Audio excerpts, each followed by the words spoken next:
Assalamualaikum warahmatullahi wabarakatuh. Perkenalkan, nama saya Abdul Rahman Rahim. Saya adalah salah satu mahasiswa PPG dalam jabatan Bat 1 tahun 2025 pada LPTK IAIN Curug. Pada hari ini tanggal 6 Mei 2025, saya akan melakukan praktek mengajar pada kelas 4 dengan materi gotong royong di lingkungan kecamatan sebagai salah satu syarat dalam mengikuti uji kinerja. Bagaimana prosesnya? Mari kita saksikan. Wassalamualaikum warahmatullahi wabarakatuh.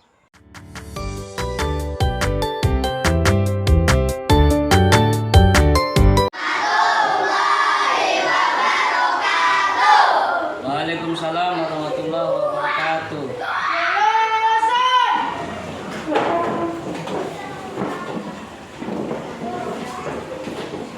Baik, sekarang pelajaran apa?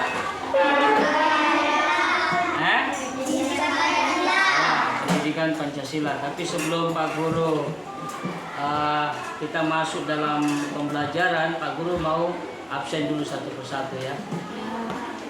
Itu bulan apa?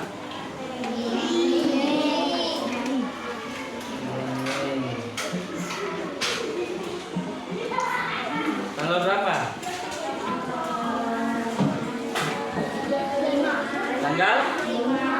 Tanggal 5. Ini kita banyak liburnya ya.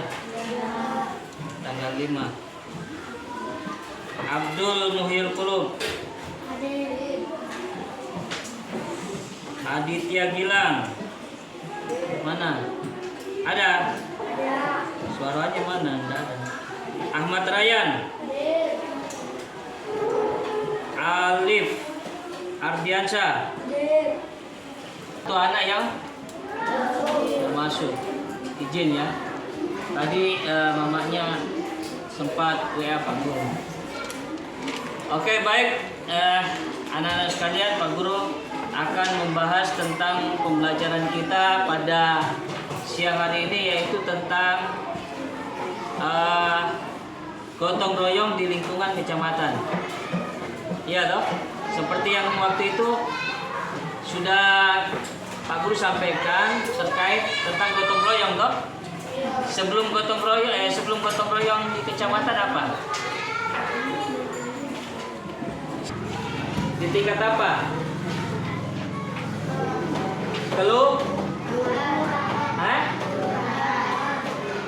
Ya, sebelum kelurahan apa lagi? Iya, keluarga. Kan sempat Pak Guru bilang toh dulu. Oke, sekarang kita punya tema yaitu tentang gotong royong di kecamatan ya, di lingkungan kecamatan. Iya toh? Tapi sebelum itu Pak Guru akan memutarkan video terkait masalah kehidupan di masyarakat tentang gotong royong.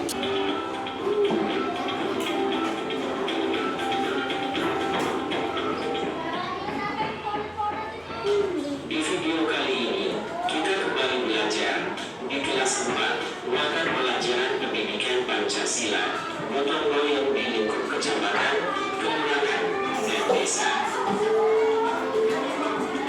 Gotong royong merupakan kegiatan melakukan pekerjaan bersama-sama untuk mencapai tujuan bersama. Gotong royong sudah menjadi kebiasaan masyarakat Indonesia. Dalam gotong royong, masyarakat mengutamakan kepentingan bersama. Budaya ini memiliki nilai moral yang baik dalam kehidupan masyarakat yang beragam. Contoh gotong royong di lingkup kecamatan. Gotong royong membuat jembatan dan pelaksanaan jembatan mengalami kerusakan. Gotong royong membersihkan puskesmas setelah terjadi banjir. Gotong royong mengadakan karnaval budaya saat ada kunjungan dari gubernur. Gotong royong melakukan penghijauan di wilayah kecamatan. Contoh gotong royong di lingkup kelurahan dan desa. Gotong royong memperbaiki rumah warga yang rusak.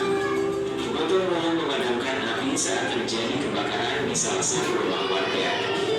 Gotong royong memperbaiki sisa banjir di sekitar wilayah rumah warga.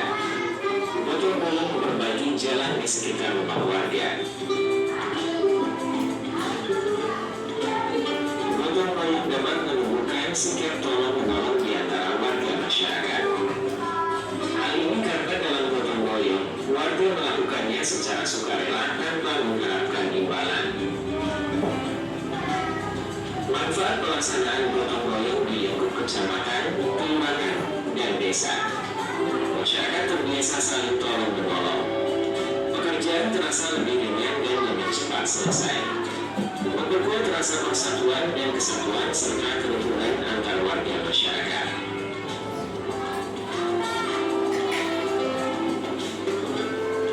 Ada beberapa tradisi gotong royong yang biasa dilakukan di Pak Guru akan mencoba untuk mengevaluasi tentang apa yang kalian lihat tadi di layar. Kira-kira yang sudah kalian lihat terkait masalah gotong royong itu menurut kalian seperti apa? Ayo.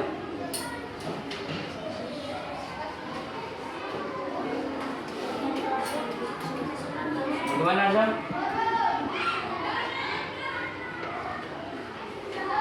Nah, ini belum tujuan daripada gotong royong itu apa, manfaat dari gotong royong itu apa. Sekarang begini logikanya ya. Pernah dengar pepatah terkait masalah sapu lidi, ya toh? Yang pernah kali lalu Pak Guru sampaikan.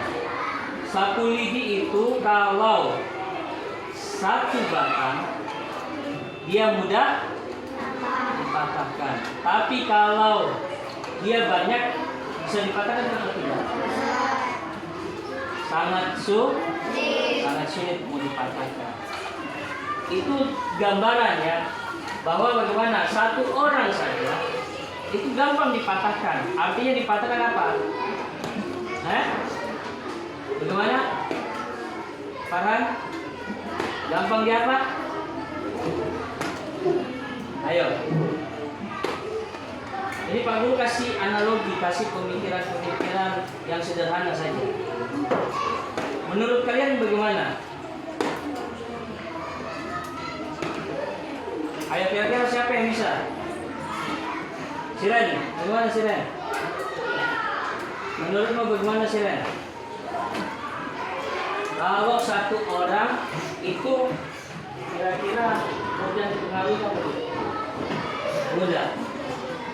Satu orang mudah. Enggak, toh? Enggak atau mudah? Mudah sangat mudah. Nah, bagaimana kalau banyak orang? Misalkan begini, kita akan membuat satu prakarya misalkan. Yang Pak Guru sering kasih tugas kalian, tugas kelompok. Tugas kelompok itu, misalkan kelompok 1 membuat apa? Ya tentang rumah-rumahan, miniatur rumah-rumah, ya toh. Terus di kelompok 2 tentang apa? Contoh saja ini.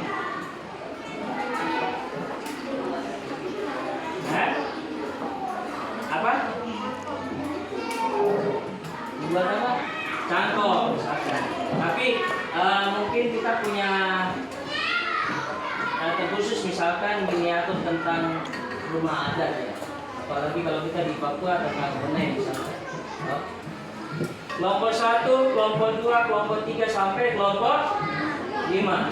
Iya kan? Di antara kelompok manakala kalau satu orang yang kerja bisa cepat selesai apa tidak? Nah, itu logikanya kayak begitu. Pemikiran sederhananya begitu. Kalau seandainya satu kelompok itu ada 6 orang, kira-kira bisa cepat selesai apa tidak sesuai target? Bisa. Karena apa? Sudah dibagi. Si A, kamu bagian ini. Si B, kamu bagian ini. Si C, kamu bagian ini. Iya kan? Sehingga itu masing-masing sudah dikasih tugas dan kemudian menjalankan tugasnya. Setelah menjalankan tugasnya dan kemudian apa?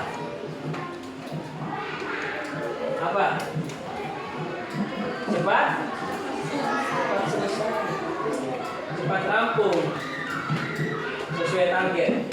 Nah itu logikanya kayak gitu. Nah sama juga yang kalian nonton tadi. Nah sekarang pada tingkatan di kecamatan, nggak usah jauh-jauh, RT lah misalkan tingkatan RT. Karena kita juga tinggal di kalangan RT ya. Nah di tingkatan RT biasanya itu misalkan hari-hari Minggu, hari libur, itu biasanya Pak RT itu sudah apa?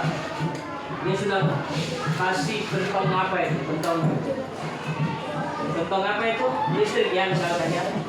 Nah itu dia tandanya apa? Iya kerja bakti.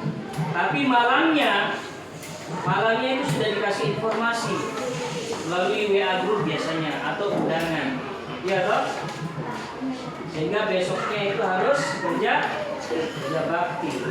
Misalkan dalam satu RT itu terdapat ada 20 kakak. Kalau 20 kakak, 20 kepala keluarga. Nah, misalkan dari 20 kepala keluarga, ternyata tidak semuanya hadir. Ada yang hadir malas, dia malas-malas dia. Ada yang kemudian separuh hati lah kerjanya gitu. Ada yang kemudian alasan karena dia ada undangan. Ya loh. Nah sekarang apakah di situ ada nilai kebersamaan? Ada apa tidak? Tidak ada. Nilai kebersamaannya tidak ada. Ya loh. Nah jadi misalkan mau bangun apa ya? Mau bangun jembatan. Tadi kan sudah dijelaskan juga ya. Kalian sudah perhatikan mau bangun jembatan. Jembatan misalkan di blok B, blok B Timur. Ya toh? Nah, itu kalau seandainya tidak dikerjakan pasti akan begitu terus, ya kan? Maka harus ada kerja sama atau kerja bakti sama-sama gitu. Untuk supaya bisa terwujud jembatannya itu, ya kan? Nah itu sudah yang dibilang kerjasama. Sekarang Pak Guru mau tanya, untuk gotong royong ini itu masuk dalam sila berapa? Ayo, untuk gotong royong hadir. Siapa yang bilang dua? Apa? Tiga. Tapi kalau kedua bisa masuk apa tidak? Coba contohnya, misalkan yang pertama apa? Ketuhanan yang maha. Nah itu berkaitan dengan ibadah kita terhadap siapa? Allah Subhanahu wa Ta'ala. Terus yang kedua, kemanusiaan yang adil dan beradab. Ini berkaitan dengan apa? Ayo. Ya, menghargai. Sekarang Pak Guru tanya. Ya, gimana? Ya itu salah satunya, mau bermain juga dan bergaul itu kan kita bersosialisasi terhadap sesama umat. Nah, tadi yang tadi kemanusiaan yang adil dan beradab, tadi apa contohnya? Yang tadi disebutkan Azam, apa? Ya, menghargai dan menghormati antara sesama. Berarti berkaitan dengan adab. Tahu adab? Adab tata krama sopan santun. Pak Guru ulang lagi. Kita menghargai antara sesama. Jadi yang tua dan yang muda harus saling menghormati dan menghargai. Kamu segan, kan ada semboyannya biasanya. Anda sopan, kami segan, kan biasa begitu toh. Jadi itu ada semboyannya. Terus kemudian yang berikut, yang ketiga apa tadi? Persatuan. Iya, Persatuan Indonesia. Sekarang gotong royong masuk di mana tadi?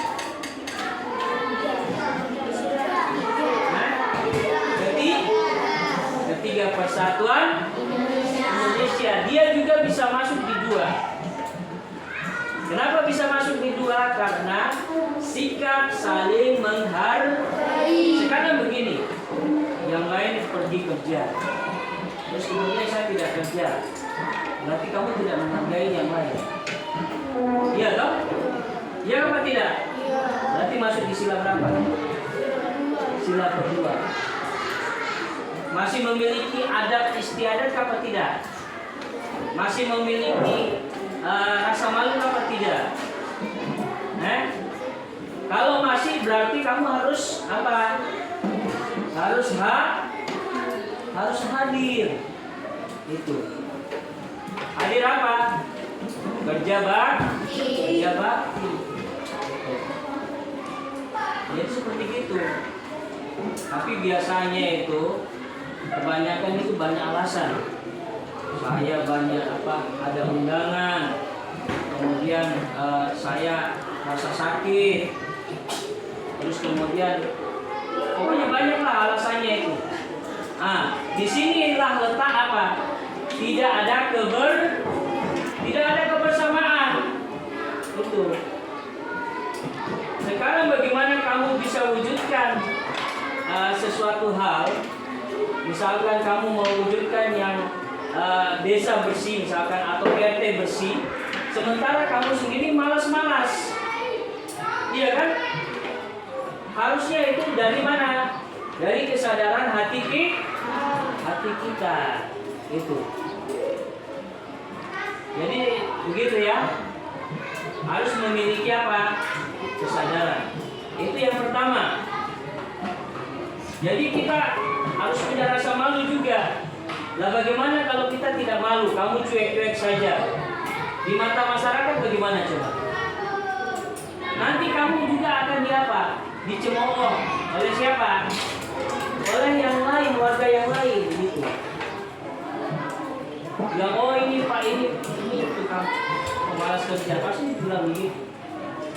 Ini berarti tidak ada kebersamaan. Dan orangnya itu tidak memiliki adab, sopan santun. Dia tidak memiliki sopan santun terhadap siapa? Warga yang lain. Jadi seperti begitu. Nanti pasti kalau ada apa? Kalau ada kerja bakti, nanti ada pembahasan, ada pembicaraan bagaimana. Jangan undang itu dia orangnya apa? Orangnya dia pemalas itu, dia tidak mau. Ini percuma undang-undang dia saja. Jadi tidak usah undang dia. Nanti pasti ada pembicaraan kayak begitu. Iya toh? Nah. Terus kemudian apa? Manfaatnya apa? Ayo. Tadi kamu lihat tuh manfaatnya apa di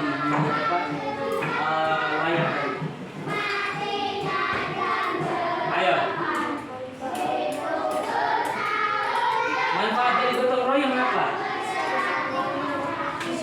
Iya, bisa saling menghargai dan menghormati. Itu. Jadi seperti itu ya. Sekarang mulai dari diri kita. Kak dulu mau tanya ke kalian. Kamu mau sadar apa tidak? Kalian masih memiliki rasa malu apa tidak? Sekarang Pak Guru tanya. Kalau malu itu malunya seperti apa sih? Ayo. Karena yang dibilang malu itu seperti apa?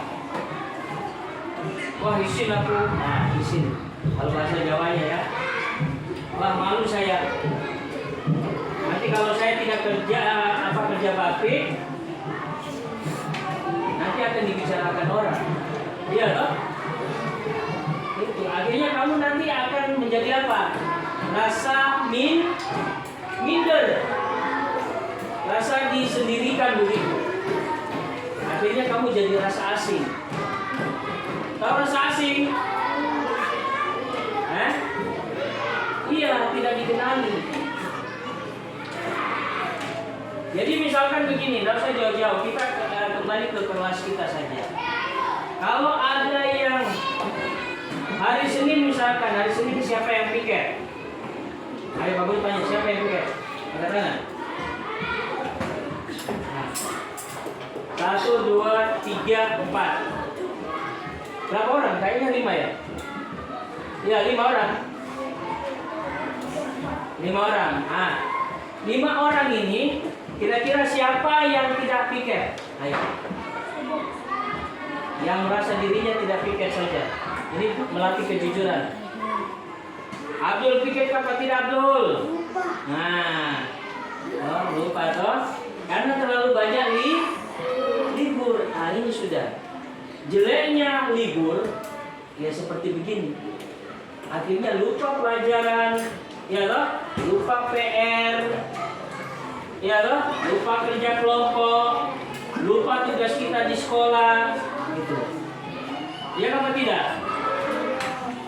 Ini efeknya kalau banyak libur. Gotong royong adalah kegiatan kerjasama untuk menyelesaikan sesuatu secara bersama-sama. Biasanya dilakukan tanpa meminta imbalan karena kita peduli dengan lingkungan dan sesama. Jadi intinya gotong royong itu harus kerjasama secara bersama-sama. Misalkan kita mau bersihkan got, ya kan? Bersihkan selokan.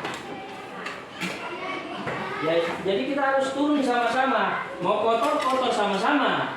Ya kan? Itu yang dibilang kebersamaan sesuai dengan sila berapa tadi? Sila ketiga. Sedangkan yang masuk ke sila 2, Pancasila sila kedua adalah orangnya. Dalam arti orang ini dia memiliki apa? Punya ada perasaan apa tidak begitu? Ya. Ya loh. Rasa malu apa tidak? Sekarang Pak Guru tanya, dari yang 5 tadi piket hari Senin ini kan hari Senin ya. Dari yang 5 anak ini tadi dia piket, yang 1 anak tidak piket. Pak Guru ulang lagi. Gotong royong mengadakan karnaval budaya saat ada kunjungan dari gubernur. Ini sebagai contoh yang kayak kemarin. Kemarin itu ada kunjungan dari mana? Dari mana? Iya, Bupati. Bukan Pak Pati, tapi Bupati ya. Kenapa dibilang Bupati? Karena dia orang nomor 1 di kabupaten. Kita menghargai dan menghormati bahwa beliau datang ke mana? Indonesia.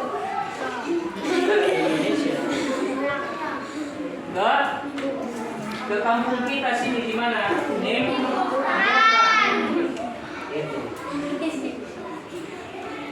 Di situ adalah kita mengadakan apa kemarin halal dan halal. Ini terkait masalah gotong royong tadi. Masyarakat harus memiliki satu kesadaran, yang mana kesadaran itu bisa membawa kita kepada apa? Kepada apa?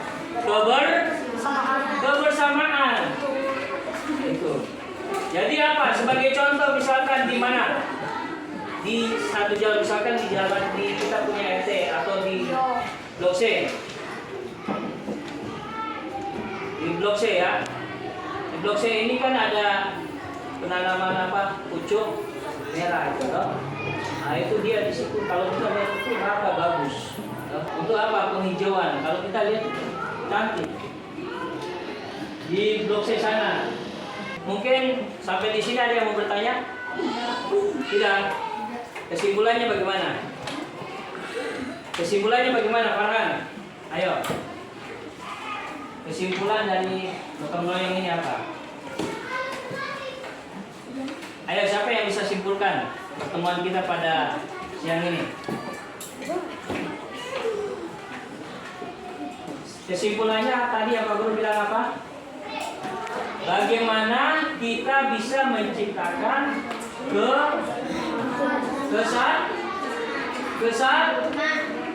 kesadaran. Bagaimana kita kita bisa menciptakan kesadaran sehingga kita bisa bekerja sama dalam gotong royong, khususnya di kecamatan atau kampung kita. Oke, mungkin sampai di sini karena tidak ada yang bertanya.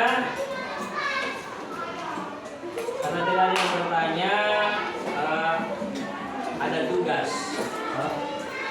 Yang mana tugas ini juga nanti akan kalian kerjakan. Kerjakannya itu bisa di rumah, bisa juga di sini. Ini ada 10 soal yang kalian harus kerjakan. Nomor 9. Apa yang terjadi jika masyarakat tidak mau bergotong royong? A. Lingkungan tetap bersih. B. Pekerjaan cepat selesai. C. Lingkungan menjadi kotor dan tidak terurus. Lingkungan menjadi kotor dan tidak terurus. Satu, kegiatan gotong royong biasanya dilakukan untuk titik-titik. A. Menghindari kerja. B. Menyelesaikan tugas pribadi. C. Kepentingan bersama. Ayo, mana yang betul? Kepentingan bersama. Oke, karena kita harus bekerja sama. Yang kedua, berikut ini merupakan contoh gotong royong di kecamatan adalah titik-titik. A. Membersihkan pasar tradisional. B. Membersihkan kamar sendiri. C. Menonton TV bersama. Ya, membersihkan pasar tradisional. Yang tiga, nilai Pancasila yang sesuai dengan semangat gotong royong adalah A. Ketuhanan yang Maha Esa, yang lain save ya, simpan ya. B. Kebebasan mutlak. C. Manusia yang adil dan beradab. Ayo. C. Nilai Pancasila yang sesuai dengan semangat gotong royong adalah apa? Apa tadi? C apa bunyinya? Sila kedua apa bunyinya? Hah? Kemanusiaan yang adil dan beradab. Betul? Betul, itu main kamu. Oke, baik. Mungkin sampai di sini dulu pertemuan kita ya. Ya, untuk pembelajaran pendidikan Pancasila. Baik, Pak Guru akhiri wabillahi taufiq wal hidayah.